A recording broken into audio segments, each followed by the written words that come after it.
Hi all welcome back to my channel. ಎಲ್ಲ ಹೇಗಿದ್ದೀರಾ? I hope ಎಲ್ಲ ಚೆನ್ನಾಗಿದ್ದೀರಾ ಅಂತ ಅನ್ಕೊಂಡಿದ್ದೀನಿ. ನಾನು ಸಹ ಚೆನ್ನಾಗಿದ್ದೀನಿ. ಪ್ಲೀಸ್ ಯಾರು ವಿಡಿಯೋ ನೋಡ್ತಾ ಇದ್ರೆ ಪ್ಲೀಸ್ ಸಪೋರ್ಟ್ ಮಾಡಿ. ಹಾಗೆ ಸಬ್ಸ್ಕ್ರೈಬ್ ಮಾಡದೆ ನೋಡ್ತಾ ಇರೋರು ಪ್ಲೀಸ್ ಸಬ್ಸ್ಕ್ರೈಬ್ ಮಾಡ್ಕೊಂಡು ವಿಡಿಯೋ ನೋಡಿ. 90% ಸಬ್ಸ್ಕ್ರೈಬ್ ಮಾಡದೆ ನೀವು ವಿಡಿಯೋ ನೋಡ್ತಾ ಇದ್ದೀರಾ. ಪ್ಲೀಸ್ ನನಗೂ ಸಪೋರ್ಟ್ ಮಾಡಿ ಅಂತ ಕೇಳ್ತಾ ಬನ್ನಿ ಇವತ್ತಿನ ವಿಡಿಯೋನ ತಿಳಿಸ್ಕೊಡ್ತೀನಿ.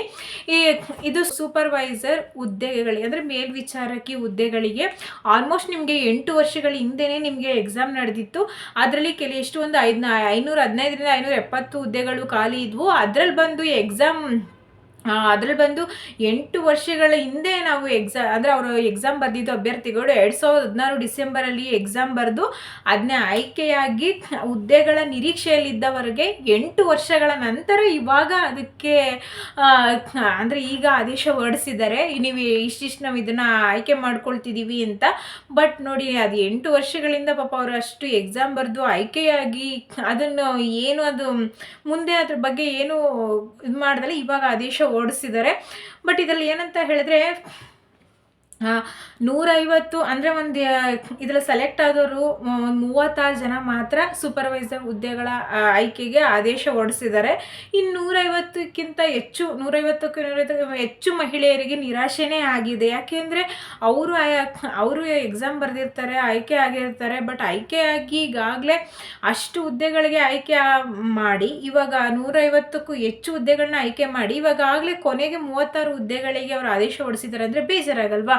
2016ರಲ್ಲೇ ಎಕ್ಸಾಮ್ ಬರೆದಿದ್ದು. ಇದರ ಅಂತಿಮ ಆಯ್ಕೆ ನೋಡೋದಾದರೆ ಹೇಗೆಲ್ಲ ಇವರು ಇದನ್ನು ತೊಗೊಂಡ್ರೆ ಇದಕ್ಕೆ ಸಂಬಂಧಿಸಿದಂತೆ ಸೂಪರ್ವೈಸರ್ ಹುದ್ದೆಗೆ ಸಂಬಂಧಿಸಿದಂತೆ ಸರ್ಕಾರ ಇದುವರೆಗೂ ಒಂದು ಸ್ಪಷ್ಟ ನಿರ್ಧಾರ ಅನ್ನೋದಕ್ಕೆ ಬಂದಿಲ್ಲ, ತೆಗೆದುಕೊಳ್ತಾನೆ ಇಲ್ಲ.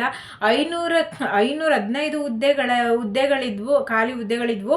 ಅದರಲ್ಲಿ ಇವಾಗ ಕಾಲಕ್ಕೆ ತಕ್ಕಂತೆ ಅಲ್ಲಲ್ಲೇ ಭರ್ತಿ ಮಾಡಿದ್ರೆ ಆಗ್ತಾಯಿತ್ತು. ಬಟ್ ಇವ್ರು ಏನು ಮಾಡಿದ್ರು ಅಂತ ಹೇಳಿದ್ರೆ ಇದ್ರ ಬಗ್ಗೆ ಕೇರ್ಲೆಸ್ ನೆಗ್ಲೆಕ್ಟ್ ಮಾಡಿ ಇವಾಗ ಕರ್ನಾಟಕ ಲೋಕಸೇವಾ ಆಯೋಗ 2016 ಅಕ್ಟೋಬರ್ 15ರಲ್ಲಿ ಅರ್ಜಿ ಆಹ್ವಾನ ಮಾಡಿದ್ರೆ ಡಿಸೆಂಬರ್ 2016 ಲಿಖಿತ ಪರೀಕ್ಷೆ ನಡೆಸಿದ್ರು. ಅನಂತರ ಬಂದು ಫಲಿತಾಂಶದ ಪ್ರಕಾರ ಫೆಬ್ರವರಿ 8 ಲಿಖಿತ ಫಲಿತಾಂಶದ ಪ್ರಕಾರ ಫೆಬ್ರವರಿ 8, 2019ರಂದು ರಿಸಲ್ಟ್ ಇದು ಪ್ರಕಟವಾಯಿತು. ಫಲಿತಾಂಶದ ಪ್ರಕಾರ ಇನ್ನಂತ ಹೇಳಿದ್ರೆ ಅದಾದ ನಂತರ 2022 ಏಪ್ರಿಲ್ 16ರಂದು ಅಂತಿಮ ಆಯ್ಕೆ ಪ್ರಕಟವಾಯಿತು. ಓಕೆನಾ?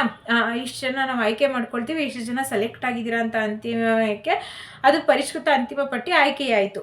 ಓಕೆ, ಈ ಸದರಿ ಹುದ್ದೆಗಳಿರುತ್ತಲ್ಲ, ಸದರಿ ಹುದ್ದೆಗಳು 2024 ಜನವರಿ 18ರಂದು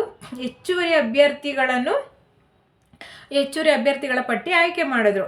ಆಯ್ಕೆ ಮಾಡಿದ ನಂತರ ಈ ಪಟ್ಟಿಯಲ್ಲಿ 178ಕ್ಕೂ ಹೆಚ್ಚು ಮಹಿಳೆಯರದು ಹೆಸರಿದ್ದು. ಓಕೆ, ಅದರಲ್ಲಿ ಮತ್ತೊಮ್ಮೆ ಅಧಿಸೂಚನೆ ನಡೆಸಿ ಮತ್ತೊಮ್ಮೆ ಅದನ್ನು ಆಯ್ಕೆ ಪಟ್ಟಿನ ಅಂದರೆ ಅವರದ್ದೇ ಆದಂತಹ ಆಯ್ಕೆ ಮಾಡಿ ಅದರಲ್ಲಿ 36 ಅಭ್ಯರ್ಥಿಗಳಿಗೆ ಮಾತ್ರ ಈ ಹುದ್ದೆಗೆ ಅವಕಾಶವನ್ನು ನೀಡಿದ್ದಾರೆ. ಇನ್ನು ಉಳಿದವ್ರು ಎಲ್ಲ ಹೋಗಬೇಕು ಹೇಳಿ? ಇನ್ನುಳಿದವ್ರಿಗೆ ಅಂದರೆ ಅವರು ಎಕ್ಸಾಮ್ ಬರೆದು ಅವರು ಸೆಲೆಕ್ಟ್ ಆಗಿ ಅವರು ಒಂದು ಆಯ್ಕೆ ಆಗಿರ್ತಾರೆ. ಬಟ್ ಅದರಲ್ಲಿ ಬಂದು ಇನ್ನೂ 175ಕ್ಕೂ ಹೆಚ್ಚು ಅಭ್ಯರ್ಥಿಗಳಿಗೆ ನಿರಾಶೆ ಆಗಿದೆ ಅಂತಲೇ ಹೇಳ್ಬೋದು. ಅದರಲ್ಲಿ 25 ಈಗ ಅಂದರೆ 36 ಹುದ್ದೆಗಳಿಗೆ ಇವು ಆಯ್ಕೆ ಮಾಡಿದ್ದಾರೆ.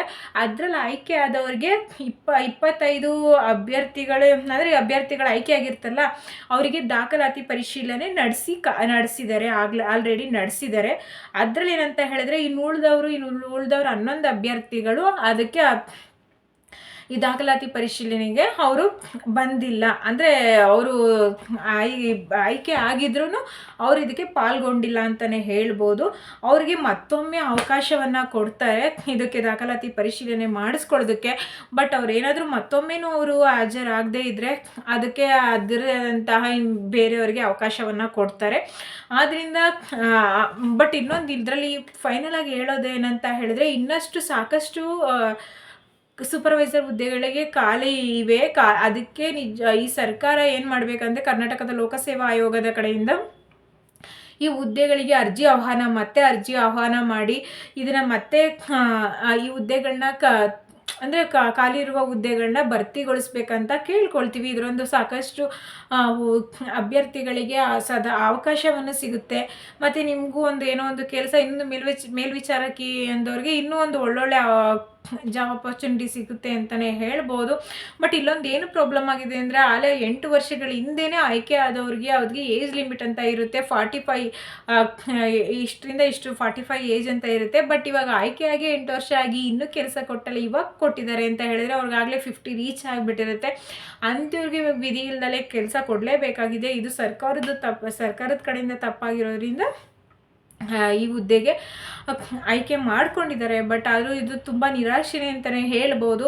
ಅರ್ಧಕ್ಕರ್ಧನೂ ಇಲ್ಲ ಇದರಲ್ಲಿ. ಆಯ್ಕೆ ಆದವ್ರಿಗೆ ಅರ್ಧಕ್ಕರ್ಧ ಜನಕ್ಕೂ ಅವಕಾಶವನ್ನು ಕೊಟ್ಟಿರೋದೇ ಬರೀ 36 ಹುದ್ದೆಗಳಿಗೆ ಅಭ್ಯರ್ಥಿಗಳಿಗೆ ಮಾತ್ರ. ಅದರಲ್ಲೂ ಸಹ 11 ಉಳಿದವರ ಅಭ್ಯರ್ಥಿಗಳು ಇದಕ್ಕೆ ಹಾಜರಾಗಿಲ್ಲ.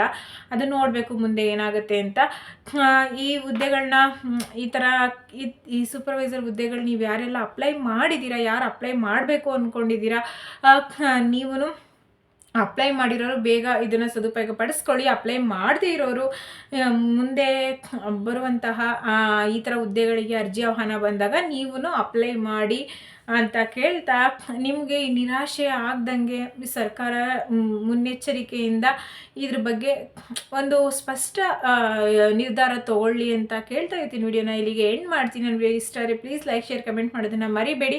ಹಾಗೆ ಪ್ಲೀಸ್ ಸಬ್ಸ್ಕ್ರೈಬ್ ಮಾಡ್ಕೊಂಡು ವಿಡಿಯೋ ನೋಡಿ, ಬೆಲ್ಲೈಕಾನ್ ಕ್ಲಿಕ್ ಮಾಡಿ. ಹಾಗೆ ನಂದು ಏನೇ ವಿಡಿಯೋ ನೋಟಿಫಿಕೇಶನ್ ಇದ್ದರೂ ನಿಮಗೆ ಬರುತ್ತೆ. ಆದ್ದರಿಂದ ಪ್ಲೀಸ್ ಸಪೋರ್ಟ್ ಮಾಡ್ತಾ ಇರಿ. ನಾನು ಇನ್ನಷ್ಟು ನಿಮಗೆ ಈ ಥರ ಇನ್ಫಾರ್ಮೇಷನ್ಗಳು ಅಂಗನವಾಡಿಗೆ ರಿಲೇಟೆಡ್ ಅಂತೆ ಇನ್ಫಾರ್ಮೇಷನ್ ಬೇಕಾದರೆ ಪ್ಲೀಸ್ ನನ್ನ ಚಾನಲ್ನ ಸಬ್ಸ್ಕ್ರೈಬ್ ಮಾಡ್ಕೊಳ್ಳಿ ಅಂತ ಕೇಳ್ತಾ ಇರ್ತೀನಿ. ವಿಡಿಯೋಗೆ ಇಲ್ಲಿ ಎಂಡ್ ಮಾಡ್ತೀನಿ. Thank you for watching.